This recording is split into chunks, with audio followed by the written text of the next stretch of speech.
Excel MCQ शॉर्ट्समधील पहिले 15 question तुम्ही solve केलेत का? 15 पैकी तुमचा किती स्कोर आला? चला आता करेक्ट आन्सर बघूया. या MCQ शॉर्ट्सचे लिंक मी डिस्क्रिप्शनमध्ये दिले आहेत. जर तुम्ही अजून अटेम्प्ट केले नसेल तर आधी ते बघा आणि मग आन्सर चेक करा. हॅलो एव्हरीवन, वेलकम टू विद्याटेक कट्टा. आज आपण पहिल्या 5 शॉर्ट्समधील 15 क्वेश्चन्सचे सगळे करेक्ट आन्सर आणि क्लिअर एक्सप्लेनेशन डिटेल्समध्ये समजून घेणार आहोत. म्हणून व्हिडिओ एंडपर्यंत नक्की बघा. मायक्रोसॉफ्ट एक्सेल हे कोणत्या प्रकारचे सॉफ्टवेअर आहे?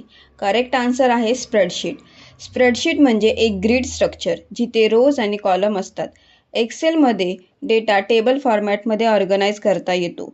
वर्डमध्ये पॅरेग्राफ असतो तर पॉवर पॉईंटमध्ये स्लाइड्स असतात. पण एक्सेलमध्ये सेल्स असतात. म्हणून एक्सेलला स्प्रेडशीट सॉफ्टवेअर म्हणतात. एक्सेल मुख्यतः कशासाठी वापरले जाते?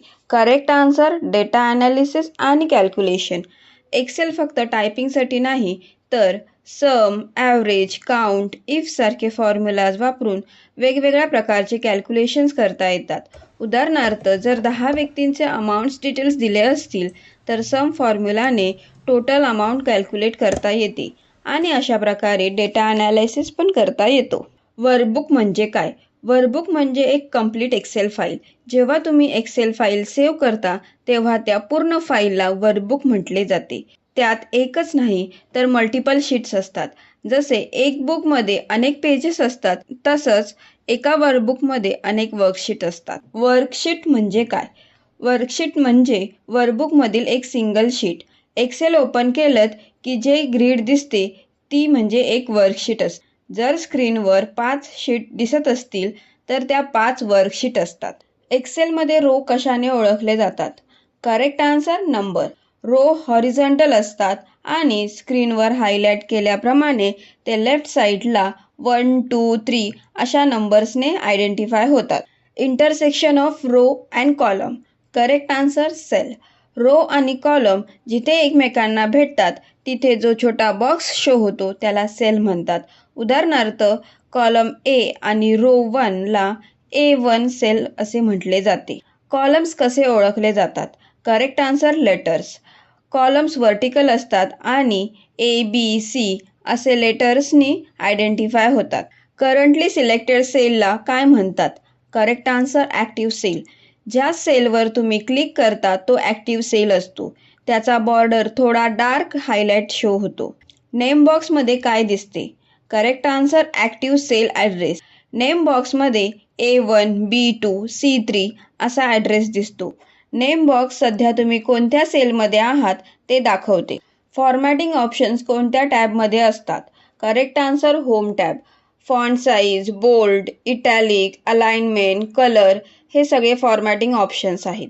ते होम टॅबमध्ये असतात. चार्ट तयार करण्यासाठी कोणता टॅब वापरतात? Correct answer insert tab. जर तुम्हाला bar chart, pie chart create करायचा असेल तर इन्सर्ट टॅबमध्ये चार्ट सेक्शन्स असतो. सॉर्ट आणि फिल्टर ऑप्शन्स कोणत्या टॅबमध्ये मिळतात? Correct answer data tab. Data organise करायचा असेल तर सॉर्ट आणि फिल्टर ऑप्शन्स डेटा टॅबमध्ये असतात. हे लार्ज डेटा अरेंज करायला यूज होतं. नवीन शीट कशी ॲड करतात? Correct answer plus icon. Sheet टॅबच्या शेवटी जे प्लस आयकॉन दिसते त्यावर क्लिक केलं की न्यू वर्कशीट ॲड होते. शीटचे नाव कसे बदलतात? करेक्ट आन्सर डबल क्लिक किंवा राईट क्लिक आणि रिनेम. दोन्ही मेथड्स करेक्ट आहेत.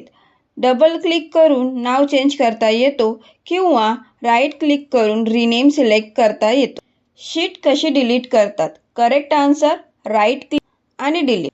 शीटवर राईट क्लिक करा आणि डिलीट ऑप्शन सिलेक्ट करा.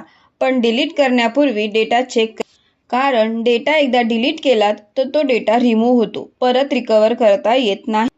एक्सेलमध्ये स्ट्रॉंग बनायचं असेल तर बेसिक्स परफेक्ट पाहिजे. हे 15 क्वेश्चन सिंपल वाटतात पण हेच तुमचा एक्सेलमधील पाया मजबूत करतात. आता मला सांगा 15 पैकी तुमचा स्कोर किती आला? कमेंटमध्ये नक्की लिहा.